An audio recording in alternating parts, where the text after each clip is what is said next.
Crosby here from Building Legacies for 1,000 Generations. We thank you so much for the the feedback we've been getting so much from on the YouTube and Facebook. We're constantly updating that stuff because we want to make sure it's a fresh look, fresh content on there, and we value your opinions. So continue to give some feedback on that, and give us ideas if you have any, and then we'll definitely be open for that. I'd like to thank my daughter Shaddai, who is my producer and my partner in this endeavor, and she's doing a great job. So we'll continue to work together. I think she'll continue to work with me, I'm sure. But we'll have to see in the future how that goes on. And we're going to get her up in front of the camera also to kind of share from her perspective of legacy. And so we're talking about many good things over a period of time. And but the topic we want to talk about today is really legacy leadership. As you can see, leadership is a big word right now that need to be spoken about a lot, especially in these chaotic times going on with everything with the pandemic, and in recent times with the young man being killed in Minneapolis, Mr. Floyd. And so my heart really goes out to him and his family. Just can't imagine the kind of pain that they're going through. The footage is really awful, seeing that how he's on the ground like that with the officer's knee on his neck. Very hard, very excruciating to really watch. But through all this situation, I mean, I begin to really look at the leadership aspects of all this stuff. Since I started during the pandemic, even more. Leadership is a word I really have taken very seriously over time, and because I try to demonstrate these qualities in my own life, and by being a father, a husband, and just being a person that can be an example and encouragement to other people. So that's something I looked at on and off for years, but in recent times I took a different look at it because of all the things going on with the pandemic. We've been handed something that we've never been dealt with before. These cards are brand new, and they were just had numbers on there that stuff and symbols on there that we never saw before. So this is a new day, and I never seen anything where it shut the whole world down at the same time, at least for a period of time. And because of that, you had a chance to see some leadership, okay? So I want to kind of just give you an image of a coin, and the image basically, first and foremost, is the heads, and then we'll talk about the tail side of it. The head side would be more of the leadership that I saw that was positive, strong, someone that was willing to make tough decisions despite what people may say. And I looked at different things from government. I looked at federal, state, local, and I seen good leadership in all levels. I looked at the governors in different states, and how some of them were very visible, and how they were able to really, the stuff they were given, the information was given, the crisis and the panic and the fear and all those things that was going along with that, they were able to take that along with the team and develop plans to really keep people safe. And they have policies that now they're being implemented that will maybe be impacting for a long time to come as a result of that. So somebody would take the resources they had and really use that. They were able to get other stuff that they needed, that they lacked, which might have been ventilators at the time was a big thing that was going on initially. Gloves, masks, sanitizers, all these things that people needed for the medical, but also for the people that needed in the community. Also, people that were sick, how they're going to quarantine people, what was the process they were going to do to really lay things out. And so as a result, they end up coming up with some good things. Okay, again, not perfect, because nobody, again, who could be perfect in a scenario like this, even though we hold standards of people being perfect. But nobody can be that way in this situation at any time, truth be told. But as time went on, I began to look at also business leaders, for example, and how some companies really took the pressure off people by not putting pressure on them to make payments, whether it's mortgages or whether it's insurances. I know there's some local insurances here in my community where they actually cut the rates for all the people that were insured through them, whether it's auto, life, whatever it may be, life insurance or whatever it is. I think primary auto, I think, was the biggest piece. But anyway, they took some discounts, and they discounted everything, and they issued people a check. So which is pretty cool on one end, never been heard of. But just examples of people just looking out for the community. That those are just really attributes that you want to look for in a legacy leader. So we'll talk about that a little bit in a few more moments. And but along with that, there's also people in churches that have done a great job. They had pretty much expanded their whole ministry, their impact, their influence by just stepping outside the box to help other people out. People in our own congregation, but not only that, but people in the community, people in surrounding communities, people throughout the world. So there's a lot of fantastic messages that's been sent out. People for the first time been on social media, but they took a chance. I mean, and as a result, they their leadership really shine through in these moments. I mean, so those things are very encouraging. So we just want to kind of just just really take time to really think about that and really look at what's involving a legacy leader. So as we continue, I want to talk about really the other side of the coin, which is the tail side of the coin. So when we look at this, you know what I mean, like there's been a lot of chaos. There's no lack of that in this day and time, so we need to be real with that and to begin to look at, what can we learn from that as a legacy leader. So the coin is the tail side. So basically I want to look at some of the things that's been going on chaotic. So if you look at the levels of government, federal, state, local, there's been a lot of chaos on there. There's a lot of division, a lot of things that should be spoken regarding bringing calmness and wisdom and instruction. It's been quite the opposite for some people. One side of the coin, there's some leaders in those all three levels that are doing good, not perfect, but they're learning. They're doing some good things. But on the other side of the coin, there's some that are really not doing a good job overall. So, and I think because of that, it creates chaos. I think someone had quoted years ago, you know what I mean? Everything rises and falls on leadership, you know what I mean? So there's a lot of truth to that. There really is. If you look at it through history and through your life and through people that you're connected with, I think that statement really stands true, especially in times like this. But along with that, I've seen different people in businesses where they gouge the prices on people, they raise it up. They're still demanding the things to be paid on time. There's some people still putting pressure on people, which cause a lot of stress for people that don't have jobs or whatever it may be they're going through. Even though people have been, receiving unemployment and so forth, but there's some people that still haven't got it yet. I know people that put it in 2-3 months ago still haven't got it. So I'm not sure if they will or not. But nonetheless, it puts a lot of pressure on people when they live in day to day like that. As a legacy leader, you don't really want to exploit people. I think that's a horrible way to do business, and how you treat people, because those people will remember that in times of good. But along with that, I think that, you have families. Some have important leadership in their family. There's been a lot of chaos in the family. Domestic violence has increased because of a lack of legacy leadership.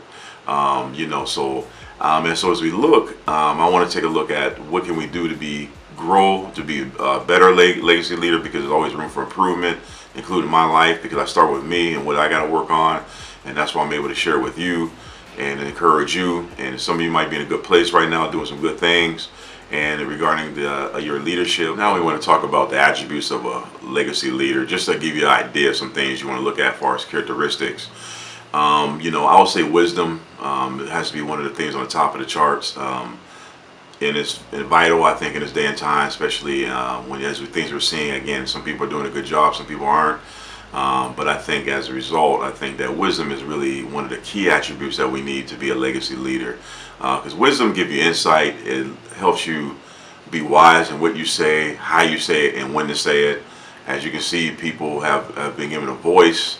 And some people don't use their voice wisely. Okay, so everybody has the ability to speak and the freedom to speak, and that's a good thing. But the part that I would balance with that, with some people, they need the wisdom in how to speak, what to speak, and then at what time to speak. Okay, some people may say things too early, too much, and they might not have things thought through, and as a result, it creates a whole lot more chaos because of that. Another characteristic is or attribute is really character itself. I think as a leader, you want your words and you want your actions to go in the same direction, as I say, meaning that when you speak and when you do, those things should line up. Because some people may speak one way and do something totally opposite. And as a result, they become contradictory. And as a result, their actions, their words, people begin to dispute that. And sometimes they begin to walk away and really don't respect it at all. That happens a lot. And then some people may look around and say, what happened? Because you're saying one thing, doing another.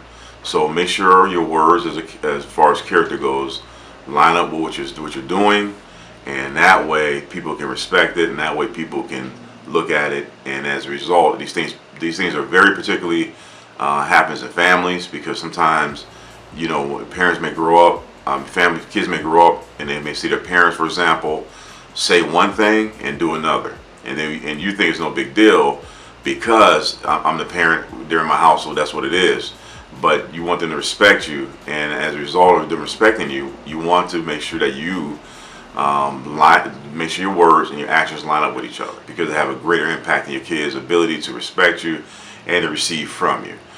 So those things we'll talk about a little later, you know what I mean? And I'll have my daughter on in the future. My daughter Shaddai, she's a producer and my partner's Endeavor. So she'll be able to share some things from her perspective and the things we did over the years, and also things she's looking to do in her future.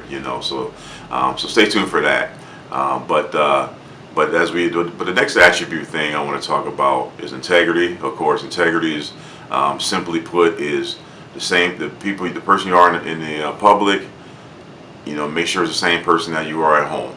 Make sure those things line up. It's all about lining yourself up, in the right way. So if you do that, I think those things can be a lasting impact with the things you may do and share with other people and teach other people, whatever it may be, whatever endeavor you're in as a legacy leader.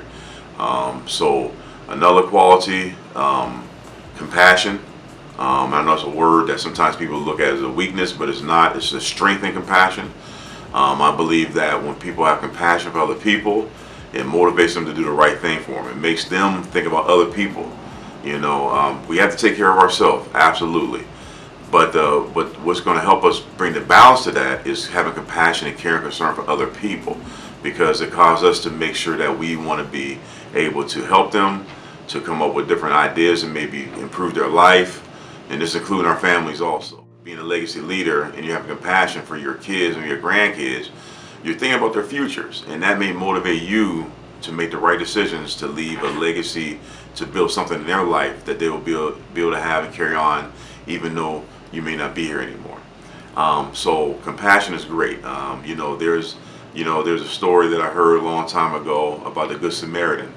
And the Good Samaritan, for example, many of us heard, but they had, the man was beaten up, left for dead by robbers, stripped, and then left for dead on the side of a road.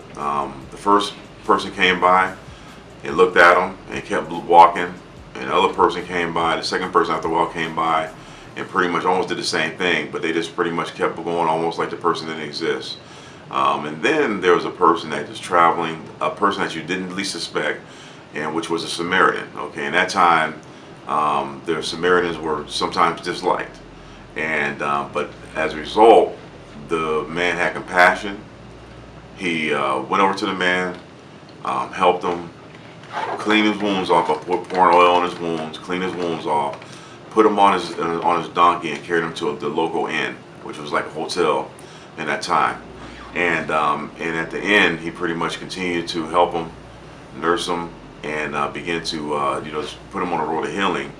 And then he had to go on his way, and he left the person there, and he went to the innkeeper and said that I'll let me know what resources you need, how much you need, and I'll settle my account when I come back from my trip. And so the innkeeper was able to continue to take care of him, and when the man returned back from his trip, he was able to pay and in full. He began to put him back on his feet, and as a result of that, by putting him back on his feet, the man's life has changed, as a result of that. So I think that the process is very important of having compassion. I think that's something we need to have, but if the man didn't have compassion, the man would probably have been left on the road, maybe bled to death. But as a result of having compassion, put him back on his feet, put him on the road to healing, and he's able to go back and maybe in his community and help other people, who knows. But that's how it usually works. So as a legacy leader, you want to have great compassion, and you want to begin to really have those things where you can give to people that you care about, and that way they can maybe pass on other people. And then the last thing I want to talk about is being able to follow through with the things you've been given. Okay, that's a great characteristic of a legacy leader. People have great plans, great thoughts, great ideas, but they may stay on the shelf.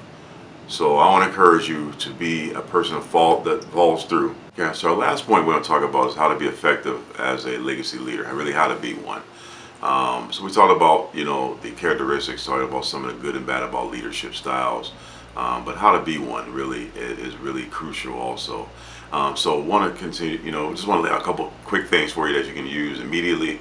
And the first thing is consider your audience, consider the people that you really want to leave a legacy for, whether it's your family, whether it's a church, whether it's a business.